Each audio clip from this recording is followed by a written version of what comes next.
L'Associació de Veïns del Parc Salvador Castell d'Algemesí denuncia la tala indiscriminada de la zona on estem del seu parc i per això des de l'Associació de Veïns volen denunciar aquestes obres. Tenim amb nosaltres a Lluís Escarpí, el secretari de l'associació, que ens va contar com estan transcorrent aquestes obres i per què l'associació està en contra d'aquesta tala indiscriminada. Molt bon dia, Lluís. Hola, bon dia.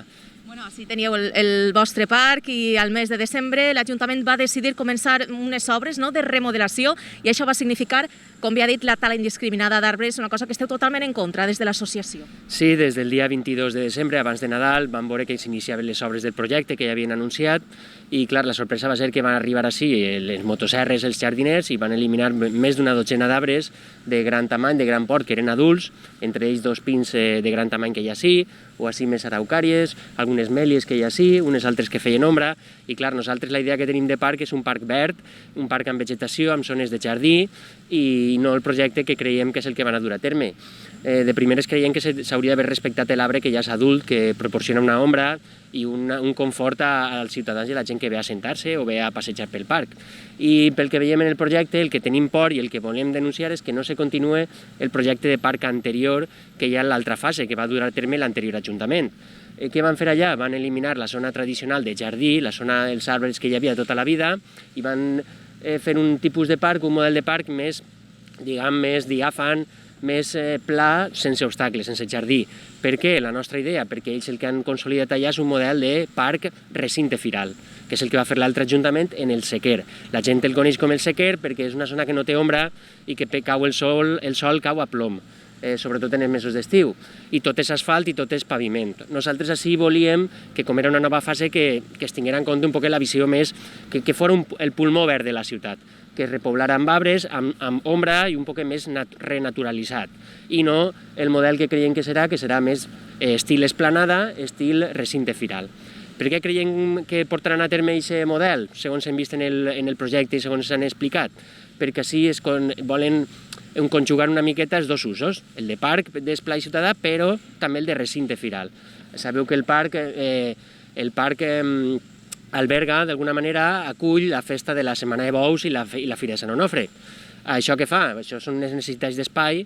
Per exemple, la Fira de Sant Onofre, així venen, quan arriba el mes de juny, desenes de camions amb les seues atraccions, són trailers que pugen al parc i que és el que ha fet que deteriorar el paviment anterior, per això ho reformen. Però és que continuaran venint aquests trailers, aquestes atraccions, aquestes caravanes, perquè així viuen durant 3-4 setmanes els fireros, i tenen les seues atraccions amb la música fins a la 1 a les 2 del matí en plena nucli urbà. Per tant, ells necessiten un espai que no ocuparan ni els arbres ni les zones enjardinades que creiem que és la necessitat de la ciutadania. El segon esdeveniment que es produeix cada any, tots sabem que és la Setmana de Bous, i així s'ocupen les casetes de bous, desenes 30-40 casetes d'escadafals, han d'ocupar aquest espai, per a què? Per a dinar, sopar, divertir-se així, perquè fan ús d'això com un recinte firal. Clar, necessitem ubicar toldos, carpes, estructures de coberta, casetes, taules per a centenars de persones, i això impedeix que es dediqui a això com a jardí, com a parc i com a zona verda, que és el que nosaltres reivindiquem. Què és el que creiem que podíem haver fet? Si això costarà quasi 1 milió d'euros, perquè el pressupost és de més de 770.000 euros, creiem que es podia haver destinat a iniciar el recinte firal, que una part de la població ja el demana, perquè així podien conjugar el descans dels veïns i una manera de gaudir la zona per part de la ciutadania, dels xiquets, dels majors, amb la diversió de la gent que vol passar-ho bé, que no vol tindre límit d'horaris i que vol fer la festa a la seva voluntat. Creiem que l'Ajuntament hauria d'haver destinat aquests diners a buscar un recinte firal per a poder conjugar els dos usos. Aquesta és la nostra idea. I Lluís, des de l'Associació de Veïns heu tingut l'oportunitat de formalitzar aquesta denúncia davant del consistori? A veure, nosaltres sí, abans d'estiu, si no recorde mal, ja sonaven els tambors una miqueta, ja ressonava el projecte, i van sol·licitar una reunió, es van reunir amb ells, l'arquitecte, els 2 regidors de Parcs i d'Urbanisme, i fins i tot en una segona reunió també amb l'alcaldessa. Ens van explicar les cartes sobre la taula com estava l'assumpte. Deien que volien, sí, potenciar la zona verda, la zona d'ús ciutadà, però clar, nosaltres ja vam dir, però ahir va la fira i les casetes van dir sí. Aleshores ja naix el projecte, creiem que naix amb aquest defecte, i ara quan vam veure que el 22 de desembre començaven ja començant tallant de socarrel els arbres, ja vam veure i veiem un poc l'esplanada que es quedarà, ja ens temem com quedarà el projecte, que serà una continuació, una continuïtat de l'anterior reforma. Aquesta és la nostra idea. Ells ens diuen que sí, van comentar el tema dels arbres, directament una telefonada d'un veí i van dir que és que els arbres estan malalts. Clar, és un poc de casualitat que el dia 22 de desembre es posen malalts arbres de 4 o 5 espècies diferents, arbustos com una fila de baladres, tot això es posa de malalt de colp coincidint amb l'inici de les obres.